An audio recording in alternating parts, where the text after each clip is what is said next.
سیاسی ماحول میں گرما گرمی بڑھنے لگی۔ مسلم لیگ نون نے نواز شریف کی قربانیاں بھٹو سے زیادہ ہونے کا دعویٰ کر دیا۔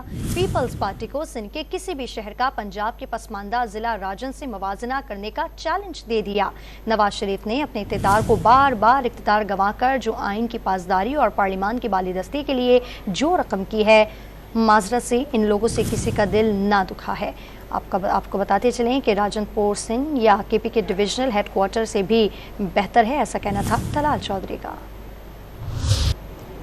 قریب آتے ہی ماضی کے روایتی حریفوں نے توپوں کا رخ ایک دوسرے کی جانب کر لیا۔ لیگی رہنما جاوید لطیف نے نواز شریف کی قربانیاں بھٹو سے بھی زیادہ ہونے کا دعویٰ کرتے ہوئے کسی بھی جماعت کے ساتھ پنجاب میں سیٹ ایڈجسٹمنٹ سے انکار کر دیا۔ خیبر پختونخوا میں کچھ جگہوں پہ ہم سیٹ ایڈجسٹمنٹ کر رہے ہیں وہاں کی جماعتوں سے۔ ہاں، ہم اندرون سندھ اور کراچی میں کچھ جگہ سیٹ ایڈجسٹمنٹ کر رہے ہیں۔ ہاں، ہم بلوچستان میں کچھ جگہوں پہ سیٹ ایڈجسٹمنٹ کر رہے ہیں، مگر پنجاب میں کسی جگہ یہ تصور بھی نہیں ہے۔ لیگی رہنما طلال چودھری نے راجن پور میں مت والوں کا لہو گرمایا۔ اس پارٹی کا نام لیے بغیر سندھ کے کسی بھی شہر کا پنجاب کے شہر راجن پور سے موازنہ کرنے کا چیلنج دے دیا۔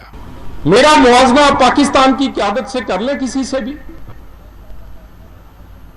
15 سال سندھ میں بھی حکومت کسی نے کی ہے اور 10 سال کے پی کے میں بھی کسی نے حکومت کی ہے۔ یہ پنجاب سے آدھے آدھے بھی صوبے نہیں ہیں۔ کبھی کوئی جا کے کراچی میں دیکھے کہ کراچی اور لاہور کا، آپ یقین کریں راجن پور جو ڈویژنل ہیڈ کوارٹر ہے سندھ کے یا کے پی کے سے، اس سے کہیں بہتر ہے یہاں پر اس کے ہسپتال، اس کے سکول، اس کے کالج، اس کی سڑکیں۔ نواز شریف کی واپسی پر استقبال کی تیاریاں زوروں پر ہیں۔ لیگی رہنماؤں نے متنبہ کیا نواز شریف کو نااہل کیا گیا تو وہ جو زہر پیا ہے وہ راز فاش کر دیں گے۔